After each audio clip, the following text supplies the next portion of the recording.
Alors, tout à l'heure, on a étudié l'équation ax carré plus bx plus c égale à 0.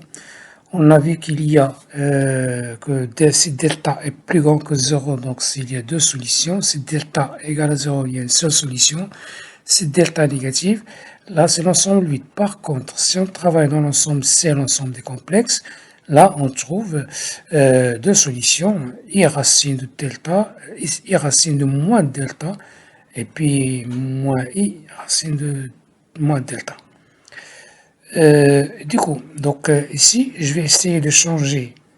Là, dans notre cas, normalement, la parabole est au-dessus de l'axe des abscisses. C'est-à-dire que la parabole ne passe pas par l'axe des abscisses. C'est-à-dire qu'il n'y a pas de solution dans ce cas-là. Par contre, si je change la valeur de A, là, normalement, il n'y a pas de souci. Voilà, là, dans ce cas-là, je vois bien que la parabole coupe l'axe des abscisses en deux points distincts. C'est-à-dire que ça, c'est dans le cas où delta est positif. Et n'oublions pas que lorsqu'il y a la concavité vers le haut, c'est-à-dire que lorsqu'il y a le petit a, le coefficient du x carré est positif. Et puis si la concavité, on regarde bien, le A est positif, et bien la concavité c'est vers le haut. Si A est négatif, et bien la concavité est vers le bas. Et c'est pareil, si je change la B, je vois bien que bon, ça tourne comme ça, mais je vais bien changer, voilà, faire des cas comme ça. Là, normalement, c'est négatif, et aussi, il n'y a pas de solution. Si je fais comme ça, il y a deux solutions, mais je regarde, par exemple, si je prends 4, c'est égal à 4,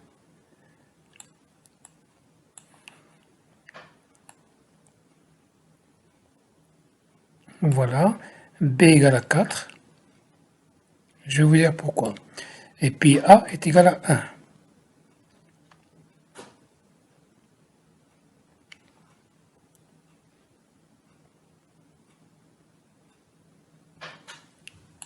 Voilà.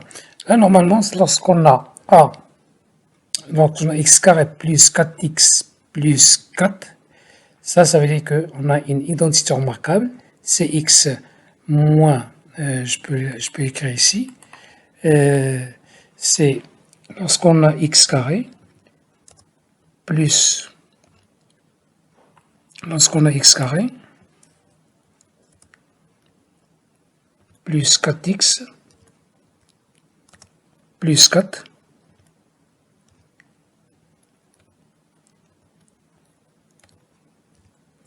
ça normalement égal à quoi? Égal à x est égal à x moins 2 au carré. Donc lorsque je fais ça égal à 0, bien entendu, c'est x égale à moins x égale à 2. C'est-à-dire on a une racine double. Et on voit bien que, voilà, d'une façon générale, lorsque la parabole touche l'axe des abscisses en un seul point, c'est là où delta égale à 0. C'est-à-dire on a affaire à une racine double. Si delta est négative, c'est l'ensemble vide. Dans notre cas comme ça, par exemple, voilà, il est au-dessus ou bien au-dessous de l'axe des abscisses. On va trouver un petit, voilà, comme ça. Et puis si delta égale à 0, c'est tangente à l'axe des abscisses.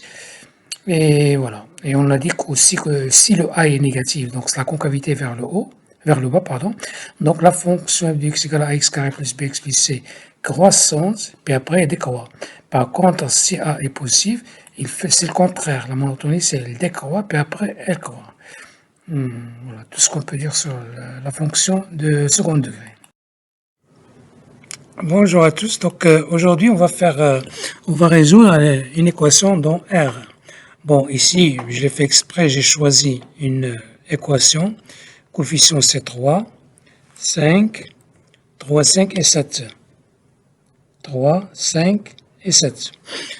Donc, delta, vous savez très bien que delta c'est b carré moins 4ac.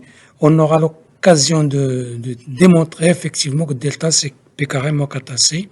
Ce qui donne donc A, c'est 5. Non, B, pardon, B, c'est 5. A, c'est 3. Et puis C, c'est 7. Donc, c'est B au carré, c'est 25 moins 4 fois 3 fois 7, ça fait 84, est égal à moins 59. Et donc, normalement, on travaille dans R. On travaille dans R, donc la racine carrée de moins 50.